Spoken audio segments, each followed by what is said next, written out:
दीप्ति गोयल और आप देख रहे हैं ट्रू इंडिया न्यूज। आइए रुख करते हैं अब खबरों की ओर। ट्रू इंडिया के लिए मैं आनंद कल्ला। बात चुनावों की चल रही थी, अब चुनावों के बाद परिणाम की। और जहां परिणाम आएंगे 3 तारीख को, तब तक लोगों के मन में हलचल मची रहती है। कौन जीतेगा, कौन हारेगा, कितने से जीतेगा, कितने से हारेगा, सरकार किसकी बनेगी, ऐसी ही बातें चलती रहती है। और कहीं बातें आपस में चलती है, चौपालों पे चलती है, हथाइयों पे चलती है, गांव के हर कोने में चलती हुई नजर आती है कि किसका पलड़ा भारी रहेगा। लेकिन बात जब सट्टा बाजार की आती है तो देश में एक ही नाम आता है, और वो आता है फलोदी का सट्टा बाजार। और देश उस पर विश्वास करता है और उसी विश्वास के सहारे बात मानता भी है, और हकीकत में काफी बातें सच भी होती है। लेकिन ये क्या है, कब से है, क्यों है, इन सब बातों पर बहुत सी अंधेरे की जो बातें हैं वो बनी रहती है। और हमारे साथ आज, जहां जिनका जन्म फलोदी में हुआ, ऐसी ही एक शख्सियत जो वर्षों से जोधपुर में रह रही है, लेकिन वहां के लोगों की बातों को जानती है, वहां के लोगों की व्यवस्थाओं को जानती है। और हम बात करते हैं कंवरलाल जी पुरोहित साहब से, समाज की एक ऐसी शख्सियत जिन्हें हर कोई जानता है।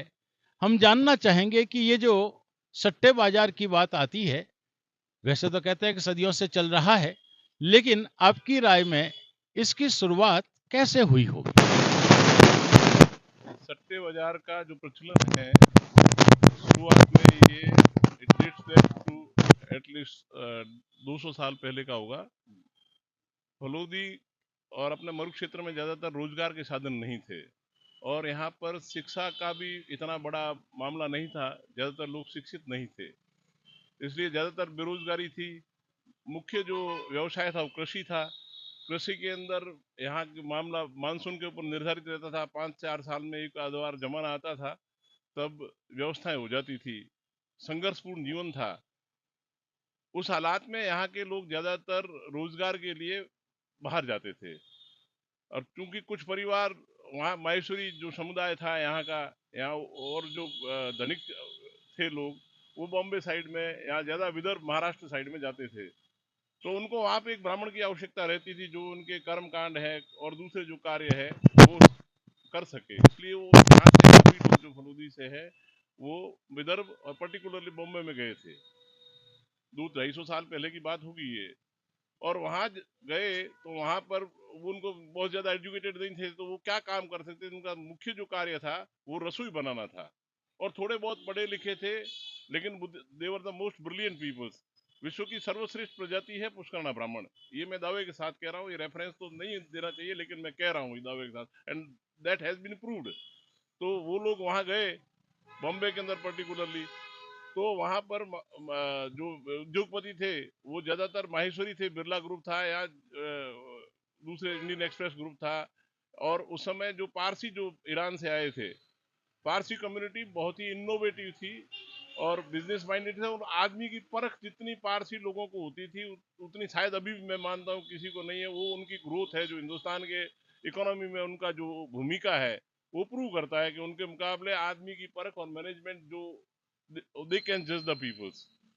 तो ज्यादातर फलूदी से लोग गए थे वहां पे, तो वो वहां पर रसोइये का काम करते थे, या थोड़े बहुत 2-3 क्लास पढ़े हुए थे तो वो कैश का काम कर लेते, या थोड़ा बहुत जिसको बही खाते का काम था, अकाउंट का काम कर लेते थे। तो वहाँ ज्यादातर लोग वहाँ पारसी कम्युनिटी के साथ में, या जो बिरला ग्रुप है या बड़े जो यहाँ से जो अपने सीकर, झुंझुनू, शेखावटी रेंज के लोग गए थे। उद्योग का बड़ा काम था, वहाँ वो नौकरी व्यवसाय करते थे। तो पारसी कम्युनिटी के अंदर ज्यादातर रसोई थे, वहां पे रसोई थे या छोटा मोटा अकाउंट्स का काम करते, because they were very reliable, they were very honest. तो वो अपनी रसोई में उनको मोस्ट रिलायबल आदमी चाहिए, जो क्योंकि उनका औरतों से दिन भर काम पड़ता था, तो उसके अंदर ऐसा आदमी चाहिए जो हर तरीके से रिलायबल हो। और दूसरा जो कैश पे बैठता था आदमी, तो वहां भी रिलायबिलिटी चाहिए। तो ये दो सेगमेंट के अंदर फलोदी से जो लोग गए थे वो 2 सेगमेंट में मुख्य रूप से थे। तो उस समय ये पारसी फैमिली से they were very innovative in business, तो उन्होंने स्टॉक एक्सचेंज की जब स्थापना की थी बॉम्बे के अंदर, तो चूंकि उनके रिलायबल, तो उनको ये दलाल का काम मिल जाता था। तो सर हर तरह के में, अरंडे में था सट्टा, चांदी में था, सोने में था। और उस कार्यकाल के बाद में मेन जो फलोदी के अंदर जो सट्टा हुआ वो मटके का था, जिसको रतन के नाम से कई तरह के फीचर्स आते हैं, मटका आता है वो था। और बरसात का था, तो बरसात बहुत कम होती थी, तो बरसात के भाव बड़े तगड़े रहते थे कि आज हम 1 महीने में बरसात होगी तो 1 रुपए के 100 रुपए मिलेंगे, इस तरह का मामला था। तो उसके अंदर भी प्रवीणता इतनी थी कि बरसात चाइना में होती थी, छाते फलोदी में खुल जाते थे। मतलब उस समय जब ये आपके थे नहीं ये सब, जो अभी कम्युनिकेशन का सिस्टम है, गूगल है, वो उनका नहीं था, लेकिन वो पूरा समाचार रखते थे, बादल को देख के भाप जाते थे इसमें कितना पानी है, इसको निचोड़ेंगे तो पानी निकलेगा कि नहीं निकलेगा। वो किले के ऊपर चढ़ करके पागलों की तरह, मतलब दीवानगी थी एक। तो वो भी एक बहुत बड़ा व्यवसाय, मतलब लाखों रुपए का सट्टा रोज उतर जाता था बरसात के मामले में। और बाकी जो मटके का था, तो सवेरे आप फलूदी के किसी भी जो खाईवाल होते थे या जिनके घर में 90% घर में सौदा होता था, सवेरे आप फोन लगाओगे हेलो लैंडलाइन पे, तो वो बोलेंगे चौका आया है, रख देंगे फोन। अरे भाई दूसरा मसला है, काम तो दूसरा है, लेकिन वो तो कहेंगे चौका आया है, छक्का आया है, ओपन में क्लोज 12 बजे फोन करना। अरे भाई मेरे को तो शादी का इन्विटेशन देना है। ये बात है, मतलब फलूदी के जीवन शैली के अंदर सट्टे का कितना प्रभाव है वो मैं बता रहा हूँ। तो पूरे जीवन शैली के अंदर सट्टे का प्रभाव है। और सट्टे के अंदर वो सफल यूं रहे कि इस बात को मानना पड़ेगा कि ये प्रजाति है वो एक जबरदस्त किस्म की प्रजाति है। इनका ब्रेन है वो अनपैरेलल है हर मामले के अंदर। आज विजन के बिना आप इतना बड़ा गेम नहीं कर सकते। बरसात का सट्टा हो, चाहे आंकड़े का सट्टा हो, चाहे चांदी का सट्टा हो, क्रिकेट के सट्टे के अंदर तो करोड़ों रुपए का डेली मतलब मॉनेटरी ट्रांजैक्शन होते हैं।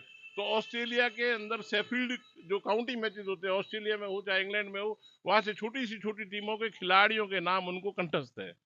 वो बता देंगे शेफील्ड का ये खिलाड़ी है, ये इतने रन बना सकता है, इतने विकेट ले सकता है। मतलब आप क्रिकेट का आपको नॉलेज है या फुटबॉल का नॉलेज है, चाहे वो मैड्रिड स्पेन में खेला जा रहा है फुटबॉल का मैच, चाहे इंग्लैंड का मैच, वहाँ छोटे छोटे बच्चों को मालूम है कि डिएगो मैराडोना है, आप फुटबॉल के प्लेयर्स के नाम और उसकी स्किल कितनी है, उसकी capacity, they can gauge the skill. ये ब्रिलियंस ही है, उनकी इनबॉर्न ब्रिलियंस ही है। और उसके अंदर बहुत बड़ा ट्रांजेक्शन, बहुत बड़ा व्यापार है और बहुत बड़ी बात है। मतलब ये कि जो स्टडी है वो पूरी रखते हैं और उसके बाद अपनी बात करते हैं। कहने का मतलब यही हुआ, क्योंकि जब तक स्टडी पूरी नहीं होगी तब तक उनके सट्टे बिल्कुल सटीक नहीं होते। और जब ये बात की जाती है कि जब आपके किसी के भाव कम होते हैं तो उसके जीतने के चांस अच्छे होते हैं, और जिसके भाव अधिक होते हैं उसके जीतने के चांस कम होते हैं। इसके बारे में क्या खास बात है वो भी जानना चाहेंगे। इसके बारे में ये है कि भाव उसमें उसको खाई वाली और बाई वाली कहते हैं। तो अभी जैसे कोई भी XYZ है, उसके जीतने की संभावना है, तो आपको 40 पैसे के भाव मिलेंगे। तो आप 1 रुपया लगाओगे तो उसका आपको 1 रुपया 40 पैसा वापस मिलेगा। और जो हारने वाला प्रत्याशी है या जिसकी संभावना कम है, उसके मल्टीप्लाइंग भाव होंगे। जैसे XYZ है, कैंडिडेट है, निर्दलीय है, उसके भाव 1 रुपए के 20 रुपए, 1 रुपए के 30 रुपए, 1 रुपए के 15 रुपए, इस तरह मिलते हैं, उनके ज्यादा भाव मिलते हैं।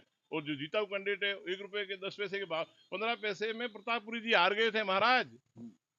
सट्टे बाजार के अंदर प्रतापपुरी जी जब लास्ट इलेक्शन MLA का लड़े थे, तो सट्टे बाजार में प्रतापपुरी जी पोकरम से सिर्फ 15 पैसे का भाव थे, लेकिन वो हार गए। कभी कभी सट्टा उल्टा भी पड़ जाता है, क्योंकि इमोशनल वेव आप फिर भी फलोदी सट्टा बाजार की, particularly in cricket, even in election, बहुत बड़ी मान्यता है, बहुत बड़ी। मतलब GTV के सर्वे ले लो, आप दूसरे सर्वे ले लो, उनके इक्वलेंट है, जो उनके ऊपर करोड़ों रुपए खर्चे जाते हैं, लेकिन वो वहां बैठ करके इसका मूल्यांकन कर देते हैं। वहां बैठ करके समाचार सब जगह से लेते हैं वो, एंड कलेक्ट द इन्फॉर्मेशन, और परसेप्शन है उनका, और उसके अंदर आप समझ लो उसकी रिलायबिलिटी जबरदस्त है।